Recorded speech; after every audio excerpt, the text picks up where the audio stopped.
hot in there, and we look forward to seeing you in the stadium.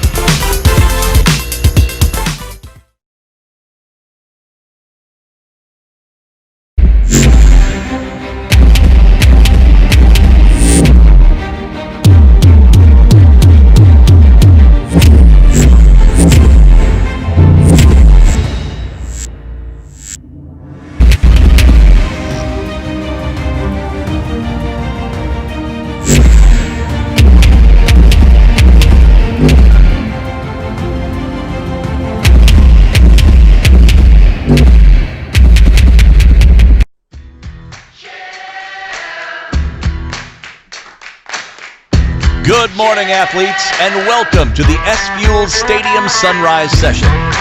Please join me in welcoming our host for this morning's session, Leighton Phillips. Well, good morning, athletes. It's a brisk 37 here in North Carolina, and waking up, I think, to a perfect blue sky day. It's still pretty dark, but it'll be blue sky soon. Thanks for joining the SFuels Sunrise Session in the stadium, and it's another high-intensity Tuesday we got set up for you. But I'm super jazzed to actually have one of our lead ambassadors in the team joining us this morning, and I'll bring him up soon. And for those new athletes, thanks for joining us. We will walk you through the stadium in a second just so you understand and orient yourself around the stadium. It's really quite simple, and we'll get into it. This is, as I say, high-intensity Tuesday. It's an FTP Threshold session, and we have some results of our athletes racing around the world, and we're going to talk a bunch today about a really exciting achievement that was recently done by one of our athletes on Everesting in Zwift, and just looking forward to that. Yesterday, we launched our Monday Mindshare blog on Ketones, and I hope to walk you through that and some of the detail behind that. We'll take a look at what's in store for December in the stadium, and we'll wrap it all up. Well, folks, we'll get straight into it, and joining us in from Texas this morning, streaming live out of KD, I think, in Texas, is our one and only Lee Glaesemann. How you doing there this morning, buddy? Hey, great. Thanks for having me.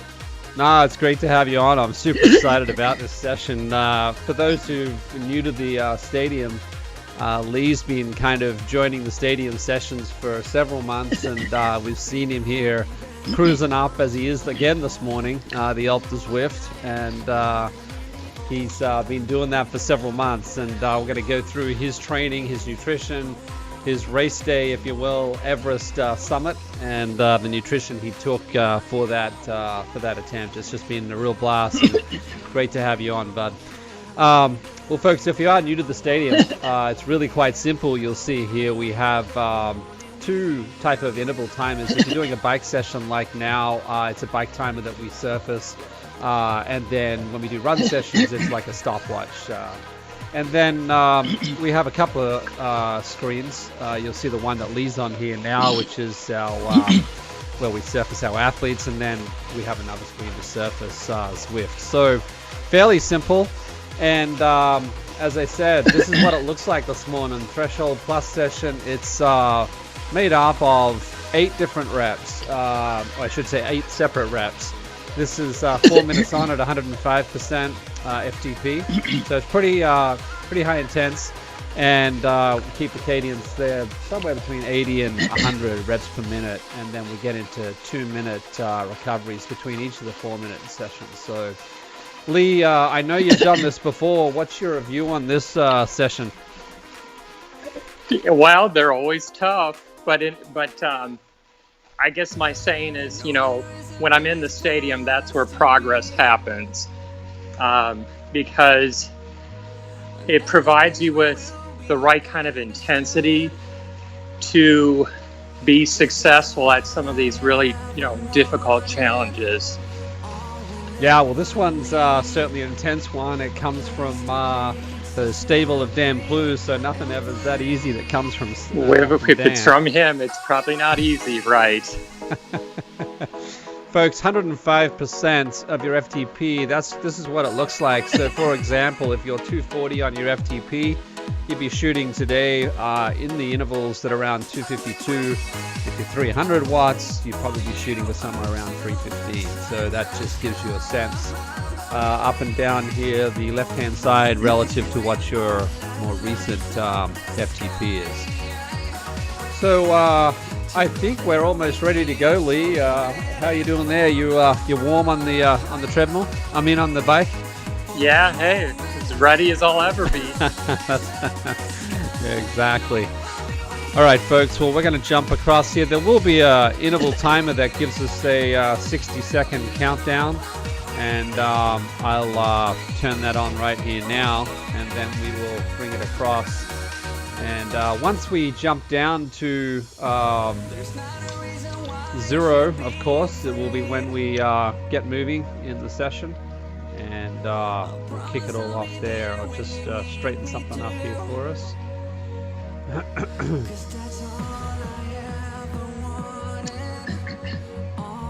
So what's the temperature there, Lee? It's pretty brisk here in North Carolina. How's it doing there?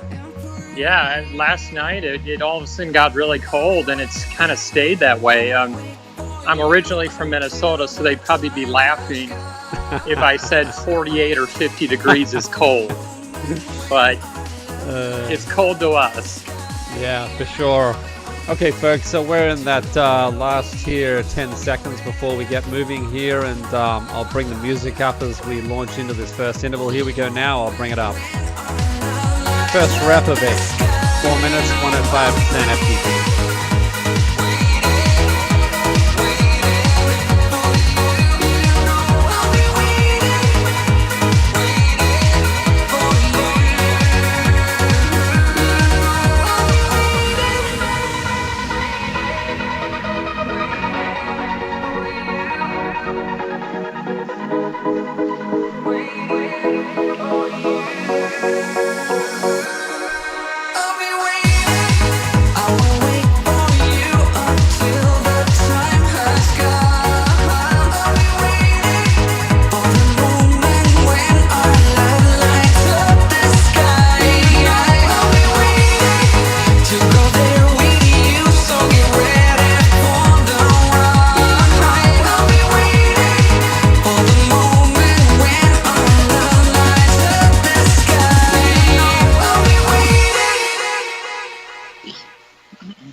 So, Lee, what time's the sun coming up in there in the morning these days? I want to say about 7 a.m., 6:30, 7 a.m. Okay.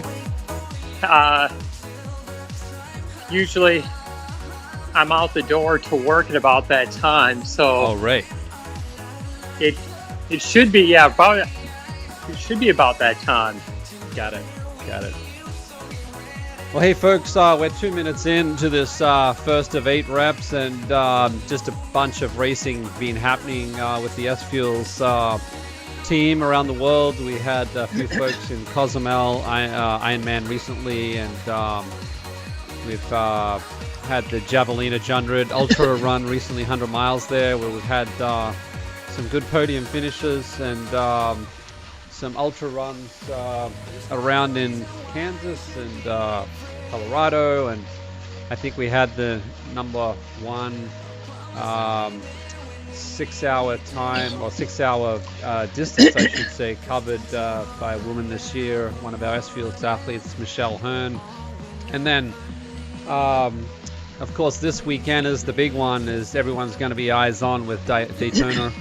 And I'll make sure I ask Lee what's going to happen on top of the podium on the men's and women's for that race. It's just going to be a spectacle for sure. Looking forward to it. And last week or the week before, we saw finally the Xterra 2021 race list come out, and one Lewis Ryan, the ITU Off-Road World Champion, is kind of eyeing off which races that he's competing in there. But it all starts in windy Wellington in the North Island of New Zealand, which is close to his hometown. So it'd be great to see him get his teeth into the 2021 season. And yeah, there's more racing coming as we get into 2021. I guess you got some training coming up, Lee, yourself, January, December. Are you keeping it light, or are you starting to put a few miles in? Well, that's always the question. I guess I'm stuck in the virtual world a little bit right now. Okay, folks, we can bring that back to a 2-minute rest. So I'll let Lee get a breath as we get into this rest here. So yeah, but the plan is to do the Chevron Houston Marathon on a treadmill, and that's the first week in January. Okay, we had Dan Plews do marathon on the treadmill with us during Zach's 100-mile world record on the treadmill. I think Dan ran 2:51 on the treadmill, so there's a good benchmark. Oh my goodness. Maybe not that fast, but hey, it's something new, something to try out. Yeah, it's a fun experience. And what day is that? Is that in the new year, or is that December? It's in the new year, right? So at least that gives me a little bit more time to prepare. Yeah, for sure. You got to come off the mountain first, huh? Well, hey, all that climbing, hey, it really pays off. What can I say? You'll have to, put the treadmill on some elevation climbs just to feel normal there. I think so. Absolutely. Okay, folks, we're about 40 seconds away from getting into interval number 2. And with this second interval, I'll start bringing up some of the really interesting data that Lee shared with us on his training and nutrition for his Everest attempts. And then ultimately we'll get into his race day Everest session and what that looked like for him, and the nutrition he took during the day. So with that, I think we're about to ramp this music back up, and we'll get into rep number 2. 5 seconds now, folks, and we'll bring it back up. The second rep for another 4 minutes down, and here we go.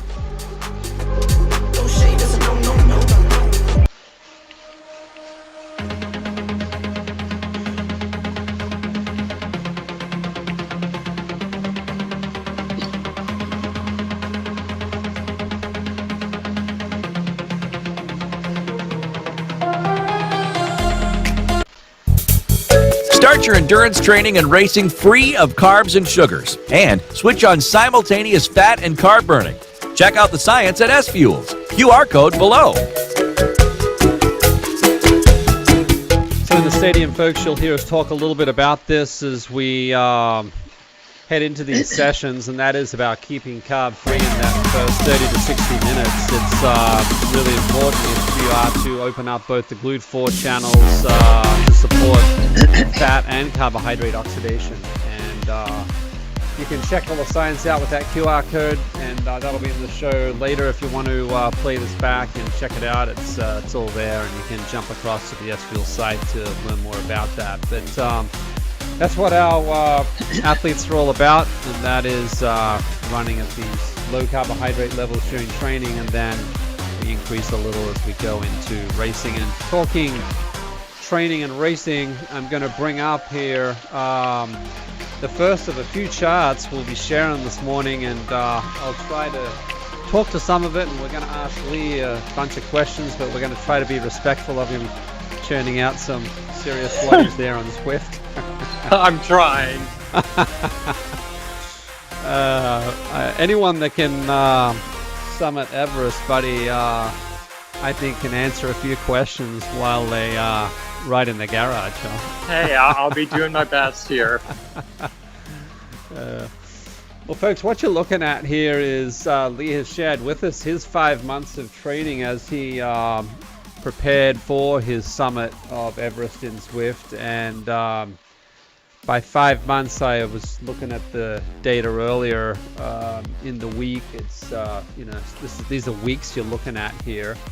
It's about 20 separate weeks, and as you can see, rarely was there a week, if any, under 10,000 feet of climbing and 60 miles, but anywhere up to 25,000 plus feet of climbing in a given week, and 170 miles thereabouts, 160, 70 miles on the mass week. So Lee, just a lot of mileage altogether there, and I guess if you look at this in reflection, anything you do different if you had another go at this?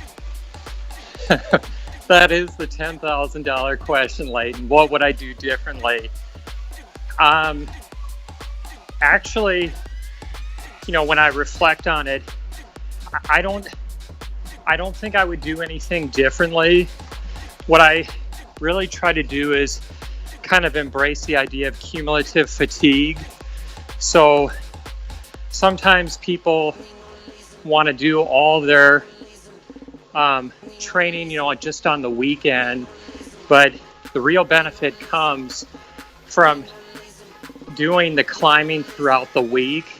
Right. So one of the goals I had was to try to come near the 29,000 feet as a whole per week.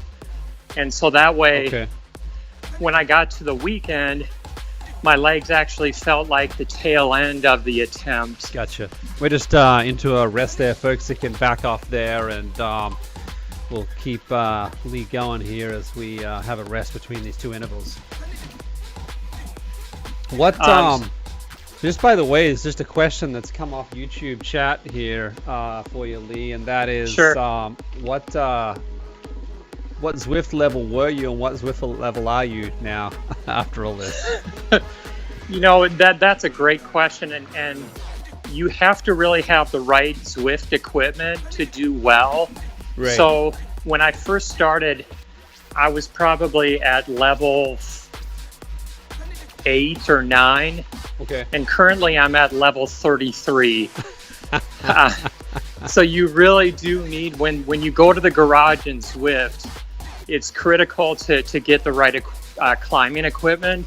Yeah. And I know people are going to be upset, but the Tron bike is not the bike to use for the Everesting attempt. I was just going to ask you that, actually, because Dan Plews was talking to us a couple weekends ago about Tony going after a Tron bike. So have you secured a Tron bike? Oh, of course. I realized, and this may be, it's the Specialized Tarmac SL7, right, with the lightweight wheels. Yeah. That really make a difference for Everesting on Zwift. There you go. So you heard it, folks. You're getting the tips from a guy that's at the top. What was your total volume? Did you aggregate it all up? Yeah, I did. If I remember correctly, I think in preparation, I thought it was around 370,000 feet of total climbing. Wow. In preparation for the 29,029 feet. Jeez. Okay, folks, we're back into Rep 3. We're going to keep talking, obviously, with Lee about this awesome data that he's sharing with us here, and we're going to get back into it in a second. Let's bring the music back up.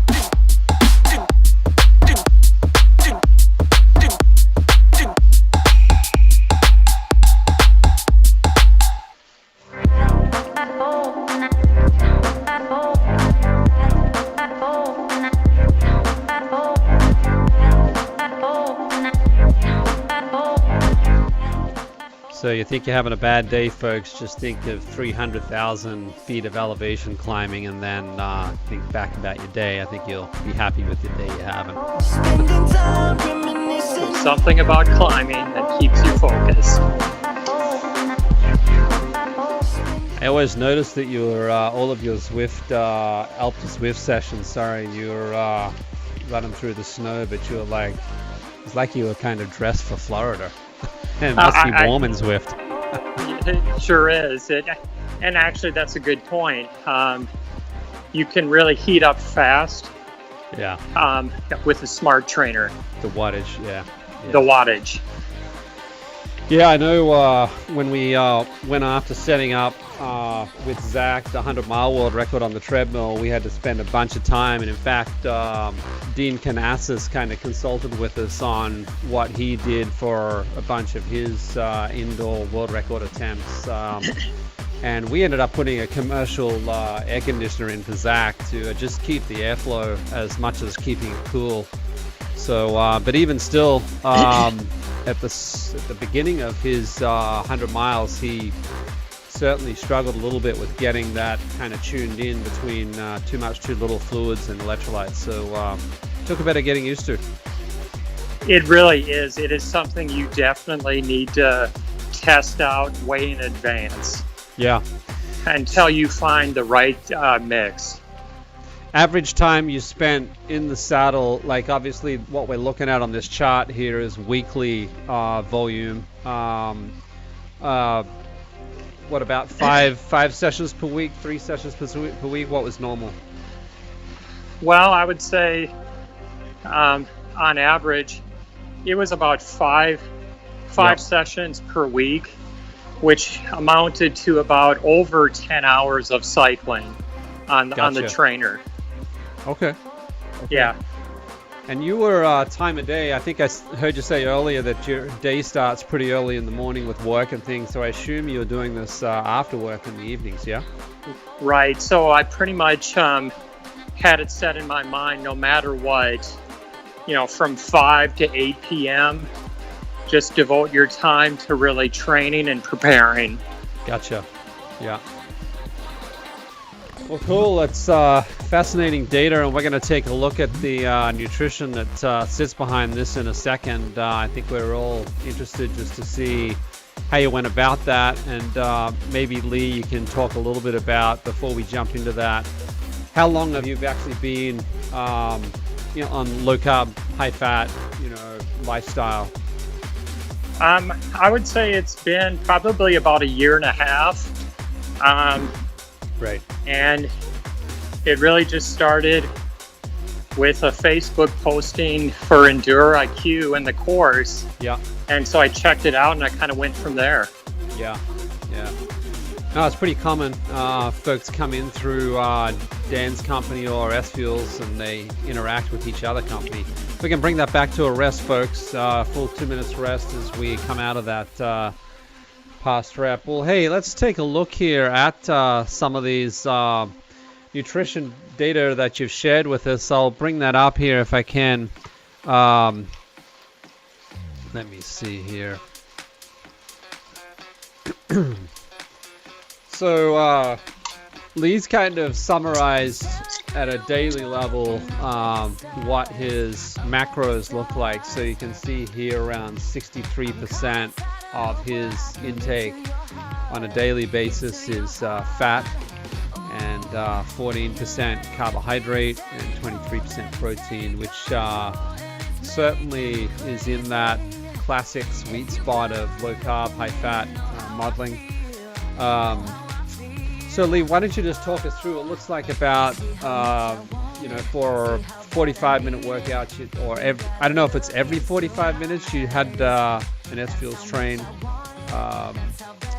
At least what I tried to do is, because I know some people really vary in how much they use their fluids, but what I just found for me for Everesting, I was averaging about a scoop of SFuels train every 45 minutes to an hour. Gotcha. And that's just what really kept me going.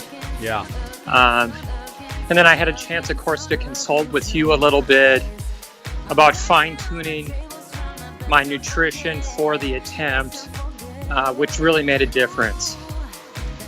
Yeah, folks, so the Train product, if you're not familiar, is MCT, medium chain triglyceride formula, almost zero carbohydrates. Folks, that's rep number 4, by the way. We can bring that back up again. 105% FTP for this next 4 minutes, as I'll keep talking through some of this detail about Lee's daily nutrition. And then the Race Plus product that Lee just referred to, he's calling out here that he would be taking that after about 4 hours, so obviously on the longer sessions. And he would add one of our Life products every day, so whether that's a bar or the powder. Did you just take, what was that? The SFuels race, of course, was essential to the Everesting attempt, especially the longer I went. Right. And the Life bar too it tastes good, and it really helped deal with some of the nausea and things like that. Yeah. And then obviously after your sessions, when you're doing this kind of mileage and elevation through each week, looks like you are using the Revival product after each session. Yes, absolutely. So one of the things I realized pretty quickly, I was burning through a lot of calories. Right. About 1,400 calories. Right. Per day, and my legs were just tired. Yeah. So the Revival really was critical for the recovery time. Yeah, and the aspect about that, folks, in fact, there's an article, we're going to talk a little bit about this later, I'll show it up, a technical article we just wrote, got published yesterday, on taking exogenous ketones, whey, and glutamine. So we're going to talk a little bit of that later, but what Lee's just referring to there is probably really the effect of the glutamine, which is a really high dose in that Revival product. Interesting, you're calling out here, you're fasting and just 4 to 5 hours before any of your workouts, basically stopping any of your food consumption, just for everyone's benefit.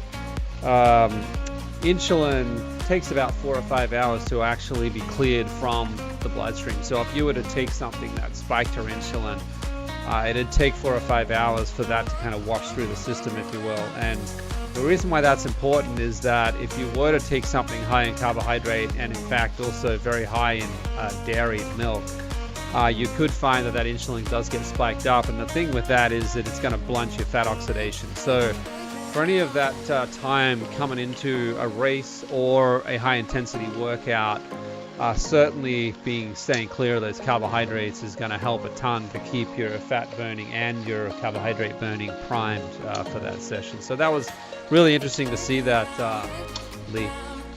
Well, and just late in the comment I made to you a little earlier, some of my friends have attempted Everesting, and I noticed they were just eating a lot of sugar and frankly just a lot of junk food. Yeah. And I only averaged about 15 to 30 grams of carbohydrates per hour for Everesting. So we're going to bring up Lee's race data soon, folks, and it's fascinating just walking through it. We're going to talk a bunch more with Lee about it all, but we're 20 minutes to go here on this 4th. We're halfway through, folks.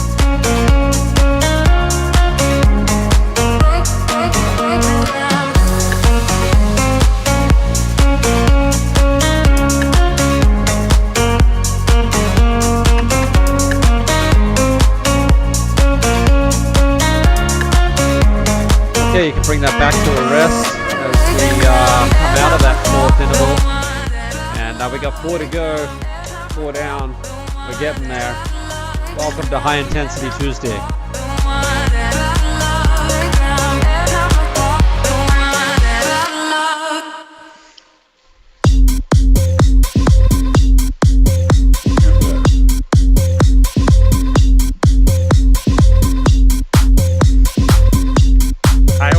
Remind myself with Dr. Dan Flu's sessions, hey, this is where the growth happens, and that's what gets me through it a lot of times.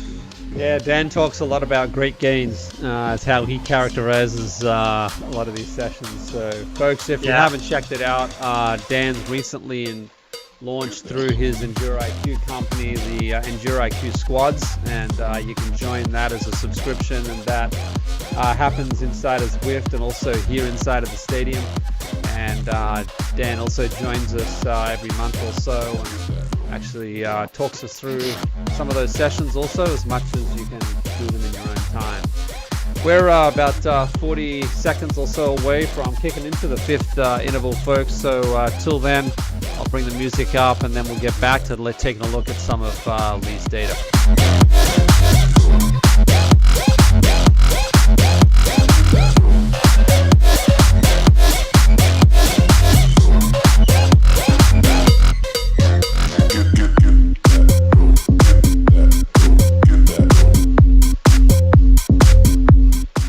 Must know most of these turns on this course here now, Lee. Yeah, I'll give everyone a tip. When you see the number in yellow, that's time to attack, and that significantly reduces your time. Oh, there you go. Good tip, there you guys. go. That's a pro tip right there. Free pro tip, by the way. Free pro tip right there. Okay, folks, we're 4 minutes. This is rep number 5. I'll bring the music back up.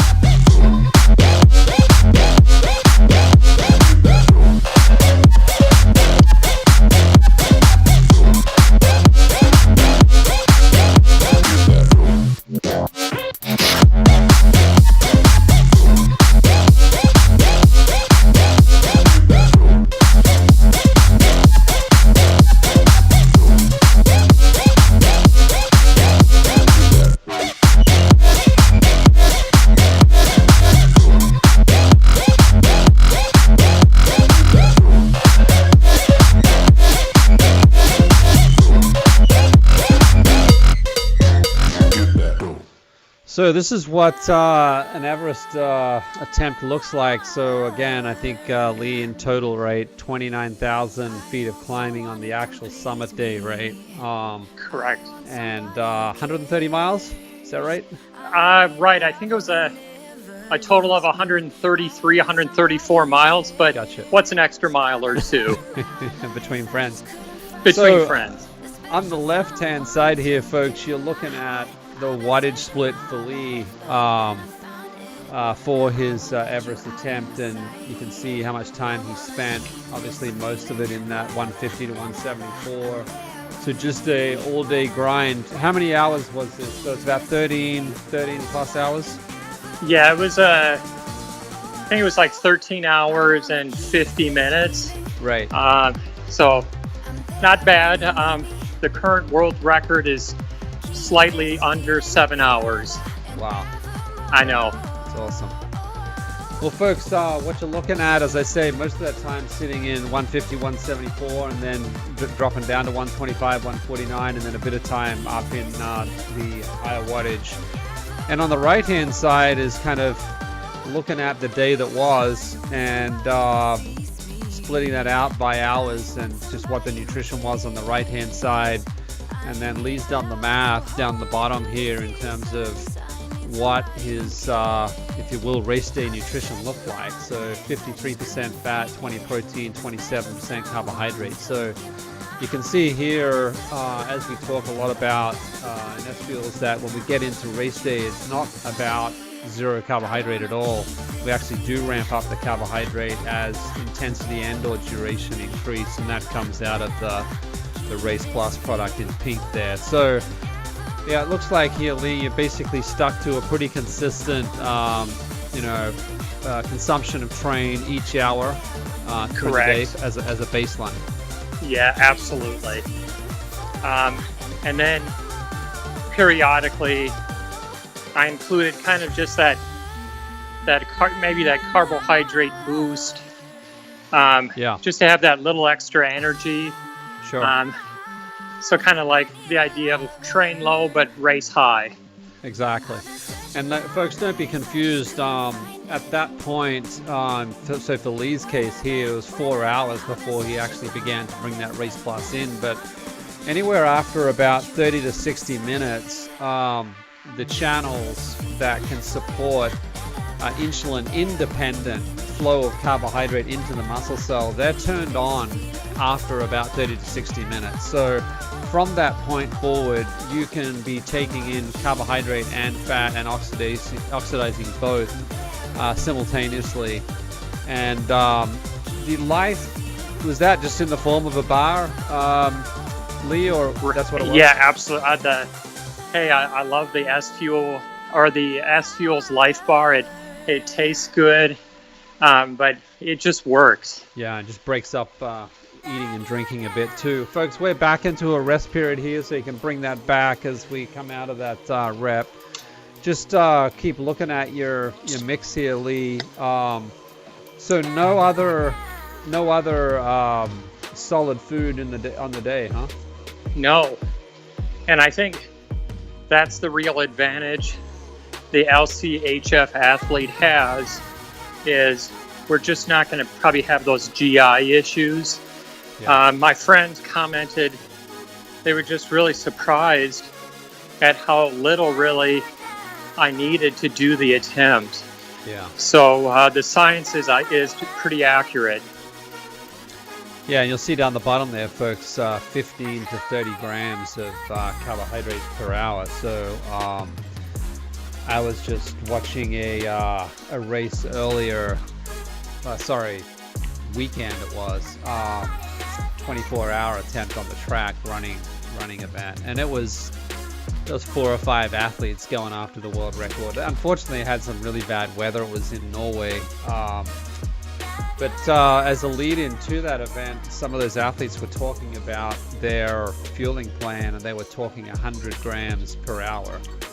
And no surprise, again, you can look at the various research activities that have happened on the Ironman and on ultra races, and you'll see that gut problems are still the number one reason for not finishing these kind of races, and are largely attributable to just too high intensity simple sugars coming through the gut in smaller amounts of time. So we're back on, folks, to rep number 6. We're going to come back to this data and talk more about Lee's attempt and some of this information he's sharing with us. Bring that up. This is rep number 6, 105% FTP.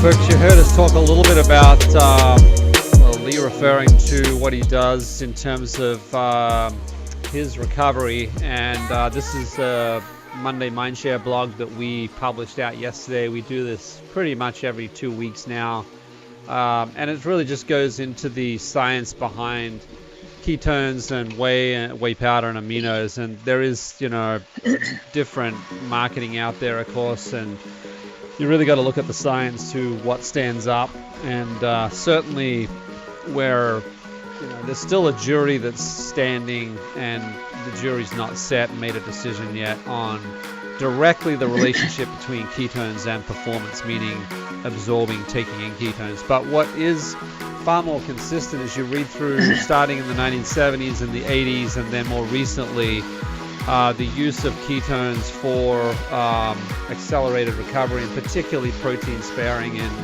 muscle tissue. So this article goes through that.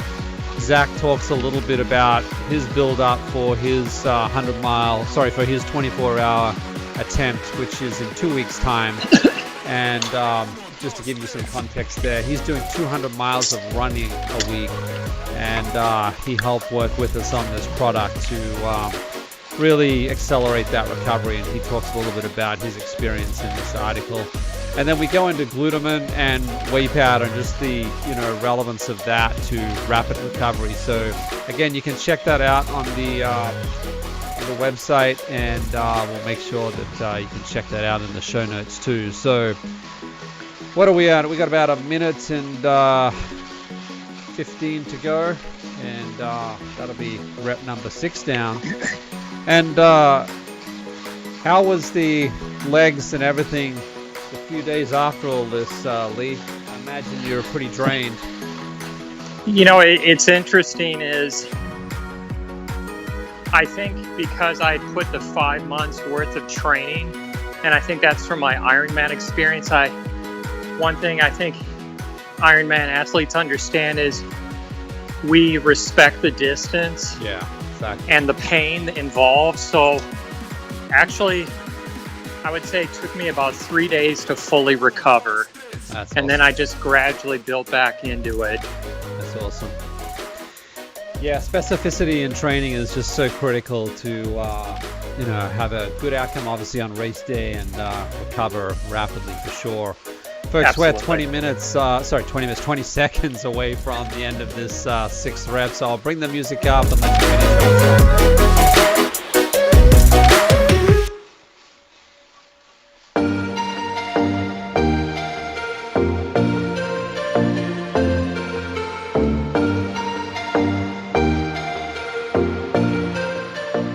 How would you contrast preparation for a vertical attempt like this versus, say, your preparation for your 70.3 or Ironman? Well, definitely with this, it's much more specific.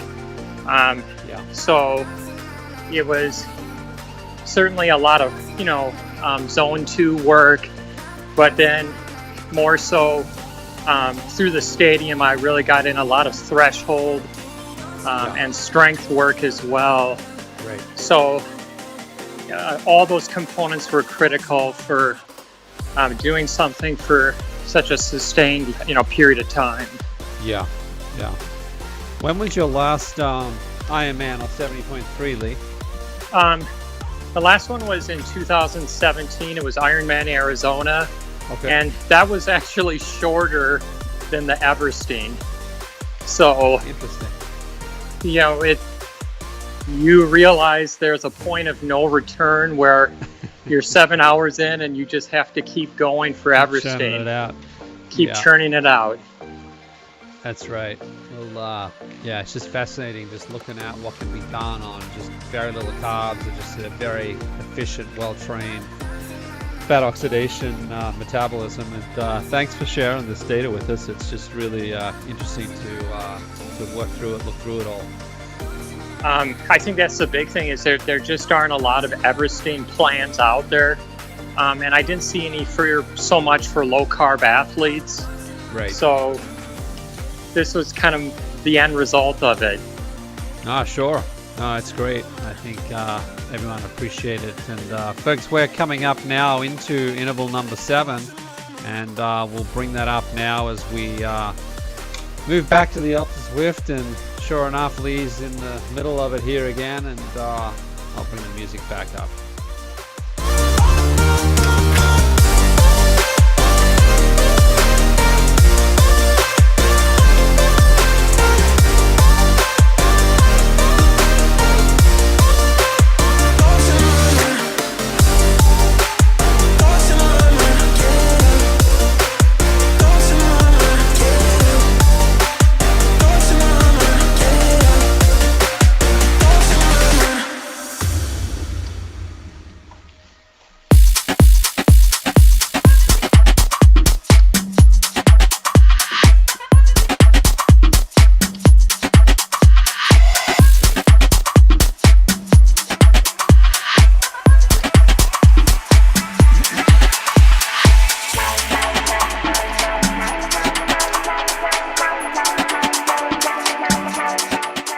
In terms of training for Everest and training for 70.3s, how much time were you spending before in training for 70.3s on say zone 4 versus zone 2 type of work? I mean, I would say for like a 70.3, due to work constraints, I was probably putting in 10 to 11 hours per week. I think with triathlon in general, certainly it's about endurance and going at about 80% of your FTP. But still with triathlon, there is that high-end performance. Yeah, that's right. You really have to practice. And that's what I'm trying to get back myself right now, is that maybe that higher end performance. Right. Yeah, I've noticed that certainly kind of spending best part of a decade more ultra running where you're just more in that zone 2, 3, but you're grinding all day. And then with my son pulling me back into triathlon, just how much more zone 4 type of work you've got to do, and it kind of hurts as you get older. It absolutely does. And my distance I really prefer is the Olympic distance, so right, it's an adjustment. Yeah.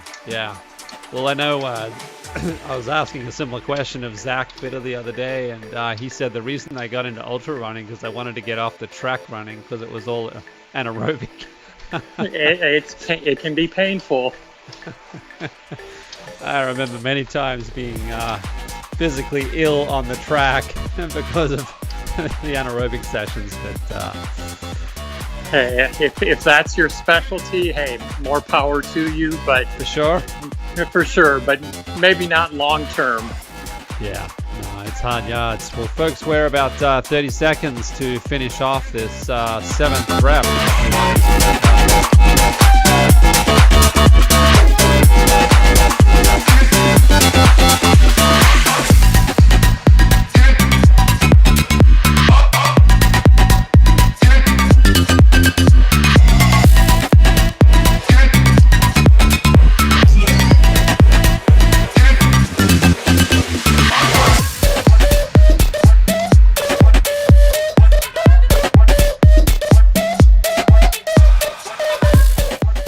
So what does 2021 racing look like for you, Lee? Have you got a few targets in mind? Yeah, certainly there's the marathon, but in terms of racing, I really want to work on my swimming again. Yeah.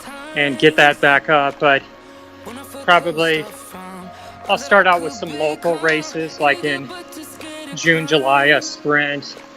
And then probably in October, there's an Olympic distance one that I'm really eyeing. Okay. And I'll try to find some other ones as all of this situation unfolds. So we'll see what happens. Yeah, for sure.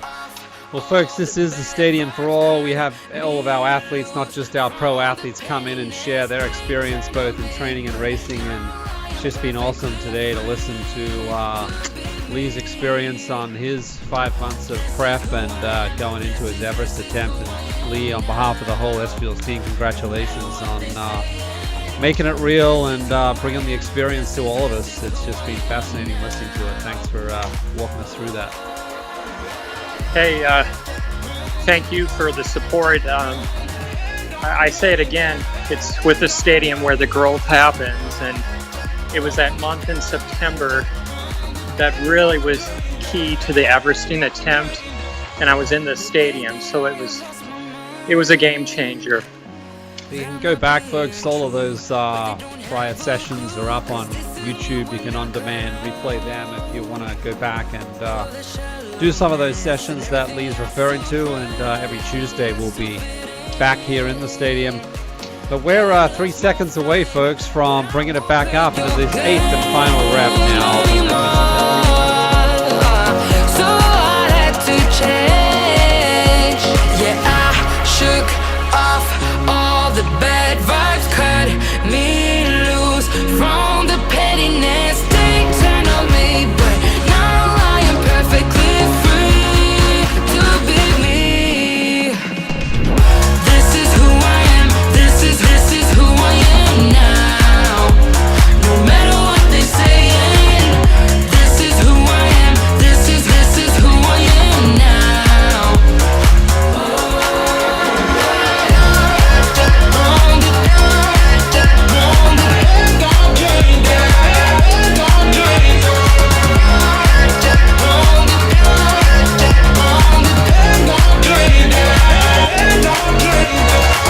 I'm gonna let them talk, but I am.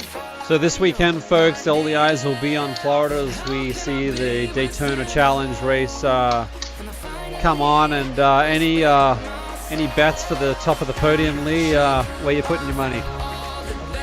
Well, I'm a Lionel Sanders fan. There you go. However,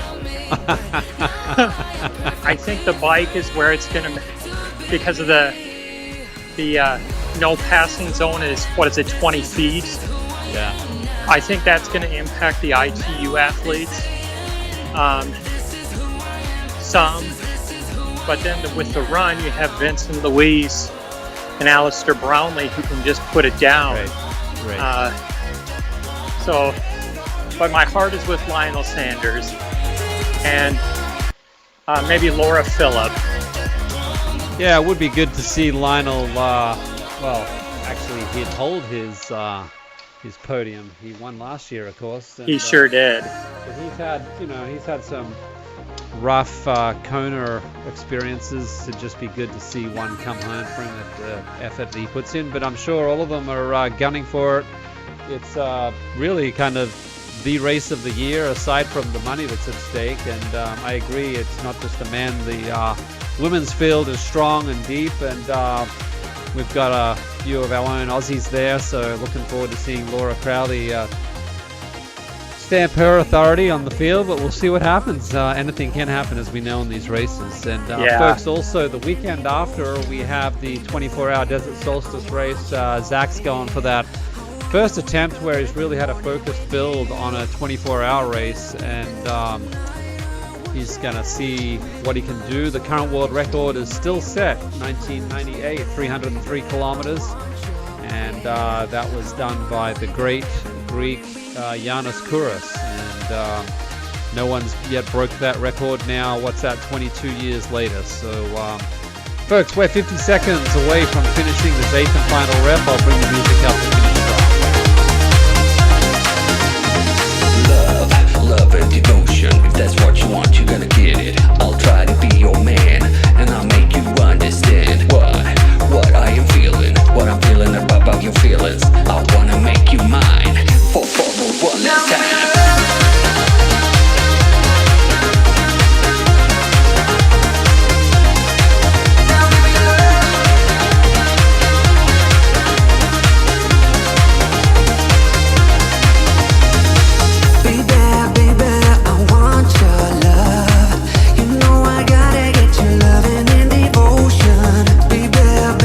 Okay, folks, thanks for bringing the passion to finish off strong there. We're going to move across, keep warming down here. We're going to move across here now into the recovery kitchen, and that's a solid 8 reps at 105% of FTP across those 4-minute stretches. And thanks for keeping going through the session this morning. And if you haven't tried SFuels yet, in the lower left there's a QR code. You can scan the code and take a look at one of our sample packs to get started on low carb, high fat, and there's a quick start guide up there. 2 on the web that can help you guide you through that transition. How you feeling there, Lee? Shouldn't be too hard for you. No, it's a great way to start the morning. Yeah, I was talking to Eric Tao the other day when we had the miler run session on the treadmill, and he said it's one of the best ways to start the day. But the miler session's a little bit more intense again, so yeah. Hey, people can do it. Hey, more power to them.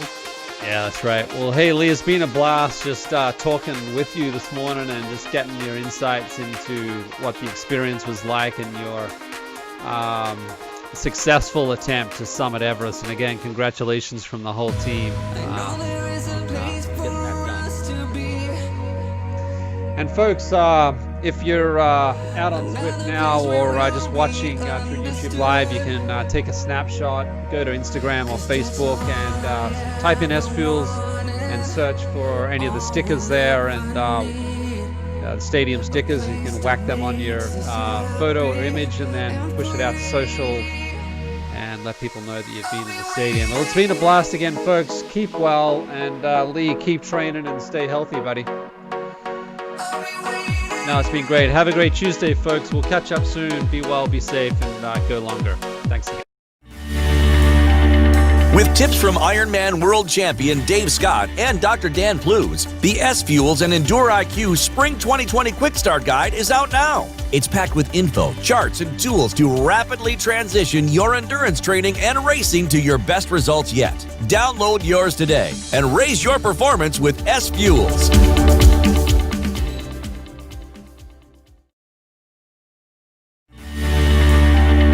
With tips from Ironman World Champion Dave Scott and Dr.